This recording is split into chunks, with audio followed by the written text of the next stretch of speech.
నిరుద్యోగ సమస్య అనేటటువంటిది చాలా జటిలంగా మారింది.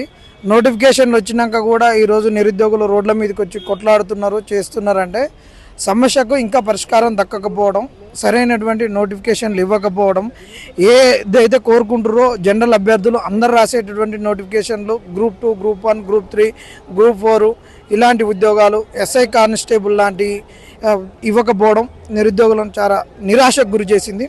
అంతేకాకుండా ముఖ్యమంత్రి రేవంత్ రెడ్డి గారు ఆయన 65,000 ఉద్యోగాలు ఇచ్చినామని చెప్పిండు. అంటే ఒక 70,000 అనుకుంటే ఇంకా 1,30,000 ఉద్యోగాలు ఎక్కడ పోయినాయి? అది ఆయన ఇంకా 1,30,000 ఉద్యోగాల గురించి మాట్లాడలేదు. అదే పబ్లిక్ సర్వీస్ కమిషన్ చైర్మన్ గారు ముందుకు వచ్చేసి మేము కోర్టులో కేసులు పడకుండా చిన్న చిన్న నోటిఫికేషన్ చేస్తాం, అన్ని విభజిస్తాం, విభజించు పాలించు అన్నట్టు కాంగ్రెస్ ఎప్పుడు కూడా విభజించు పాలించి అదేవిధంగా నోటిఫికేషన్లను కూడా విభజిస్తుంది. అన్నిటికీ కలిపి ఎగ్జామ్ పెడితే అభ్యర్థికి భారం ఉండకుండా ఉండాల్సింది పోయి వీళ్ళు ఏం చేస్తున్నారు అంటే కోర్టులో కేసులు పడితే అన్నీ అవుతాయి అంటున్నారు. కోర్టులో కేసులు పడేటందుకు మరి మీరేం చేస్తున్నారు? 100 క్వశ్చన్లు మీరు తయారు చేయలేనటువంటి వాళ్ళు మీరు ఎందుకు ఉంది పబ్లిక్ సర్వీస్ కమిషన్గా? అదే విధంగా మరి కరెక్ట్ జీవోలను తీసుకురాంది. మరి మీ జిఏడి ఎందుకున్నది? సీనియర్ ఆఫీసర్లు జిఏడికి ప్రిన్సిపల్ సెక్రటరీలుగా ఎందుకు పనిచేస్తున్నారు?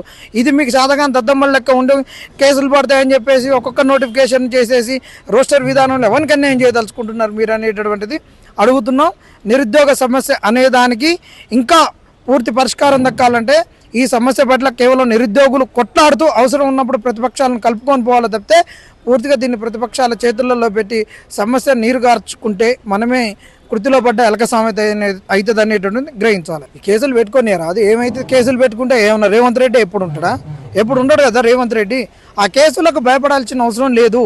కేసుని ఎందుకు పెట్టిర్రు, ఎట్లా పెట్టిర్రు, ఆ కేసు గురించి కొట్లాడుకొని కోర్టులకు ఎట్లా గెలుస్తాం. అప్పుడు ఆ కోర్టులలో ఉండేటువంటి పరిష్కారం కొరకు కొట్లాడే క్రమంలో తెలంగాణ ఉద్యమకారులు అయితేంది, సామాజిక ఉద్యమకారులు అయితేంది, తెలంగాణ వాదులు అయితేంది, వీళ్ళందరూ కూడా జర్నలిస్టులు అందరూ ఉంటారు కదా, వీళ్ళందరూ కూడా సహకారం చేస్తారు, ఆర్డర్ తీసుకొని వస్తారు. ఎందుకు ఇంప్లిమెంట్ చేయరు? ప్రభుత్వం ఏమన్నా రాజరిక ప్రభుత్వమా? ఏం ప్రభుత్వాన్ని కూల్చడానికి ఏమన్నా మనం కుట్రలు చేస్తున్నామా? సెడిషన్ కేసులు కావు కదా ఇవి.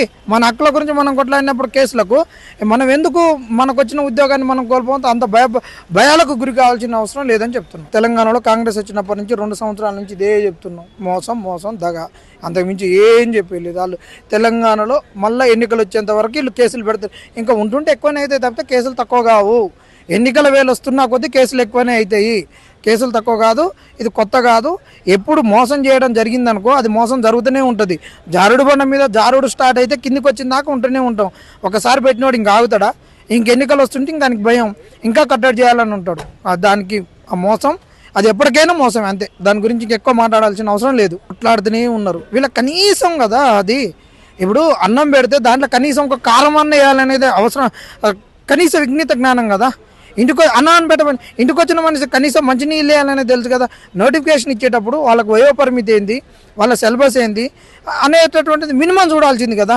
ఈ మినిమాన్ని పట్టించుకోవట్లేరంటే అసలు నోటిఫికేషన్ల పట్ల ఎవరికి చిత్తశుద్ధి లేదు, వాళ్ళకి లేదు.